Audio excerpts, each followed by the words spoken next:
नमस्कार बंधुरा आज के आमी तुम्हारे साथे निये एसेछि एक ब्लग भिडियो बंधुरा। तो এবছর দুর্গাপূজা কেমন কেটেছে বিশেষ করে অষ্টমীর দিন আমি কিভাবে সাজুগুজু করেছি, কিভাবে ফটো তুলেছি, কিভাবে আমি পুজো করেছি সমস্ত কিছু একটা ব্লগ নিয়ে এসেছি বন্ধুরা। তো দেখো বন্ধুরা এই শাড়িটা আমার মেয়ে কিনে দিয়েছে, আর আমাদের ওই ফুচুসোনাকে যে ড্রেসটা দিয়ে পরেছে সেটা হচ্ছে আমি কিনে দিয়েছি, আর এটা আমার ভাই মাকে কিনে দিয়েছে। তো এই ব্লগটা আমি শুরু করছি বন্ধুরা। এই যে আমরা পুজো সমস্ত কিছু শাড়ি টাড়ি পরে এই যে আমার মেয়ে আর ভাইয়ের ফ্ল্যাট থেকে আমরা বেরিয়েছি, এবার লিফট দিয়ে আমরা নিচে নামবো। সেই জন্য প্রথমে আমার মেয়ে এই সুইচ টিপেছে আর আমরা এবারে পুজোর প্যান্ডেলে যাচ্ছি বন্ধুরা। তো মা আগে আগে যাচ্ছে কারণ মা তো জানে কোথায় পুজোর মণ্ডপ হয়েছে।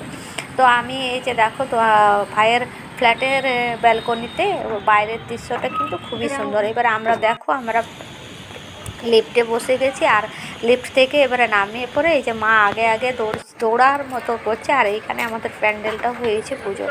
তো আমরা সেই পুজোর প্যান্ডেলে চলে এসেছি, আর এখানে দেখো কত সুন্দর করে সাজানো হয়েছে। তো বন্ধুরা এবছর দুর্গাপূজাটা সত্যি বন্ধুরা এত সুন্দর আমার লেগেছে কোনো বলা নেই, খুবই ভালো লেগেছে। আর বিশেষ করে মা বাবার কাছে ছিলাম সেই জন্য যেন নিজেকে অনেক ভাগ্যবান মনে হচ্ছিল।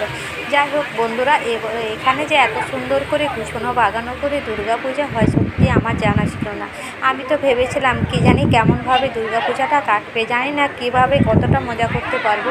তো এখানে এসে দেখি বন্ধুরা সত্যি আমরা সকলে সকাল 10টার সময় নতুন নতুন ড্রেস পরে মণ্ডপে চলে এসেছি, আর এখানে এসেই দেখছি বউগুলো কি সুন্দর করে সাজানো গোছানো করেছে, আর কি সুন্দর করে যে 108 প্রদীপ দেওয়ার জন্য তেল পোলতা দিয়ে তৈরি করছে। আর এখানে তারপরে আমরা এখানে চেয়ার সাজানো গোছানো ছিল, সেখানে আমরা সবাই এসে বসে গেছি। আর পুজো এখনও শুরু হয়নি, আর পুজো শুরু হয়ে গেছে আমাদের, আমরা এখনও পুজোর শুরু করার জন্য মণ্ডপে পুজোর বসে গেছি। আর তারপরে আমরা বসে গেছি বাইরে এই যে দেখো আমরা। আর আজকের দিনে যেন বন্ধুরা এত পুজো হওয়ার পরে এই যে আমরা সকলে পুষ্পাঞ্জলি দিচ্ছি, পুষ্পাঞ্জলি সত্যি এই আমাদের এই বেঙ্গলের পুষ্পাঞ্জলির মতো নয়, কিন্তু তবু কিন্তু খুবই ভালো লাগছিল। পুজোটা খুবই মজা লাগছিল, আর খুব সুন্দর করে পুজোটা আমরা দেখলাম।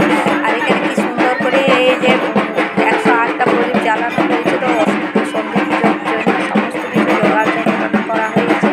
আর এবছর পুজোটা বন্ধুরা সত্যি খুবই ভালো কেটেছে, তাই তোমাদের সাথে শেয়ার করলাম। তোমাদেরও ভালো লাগবে, তোমরাও দেখো বন্ধুরা।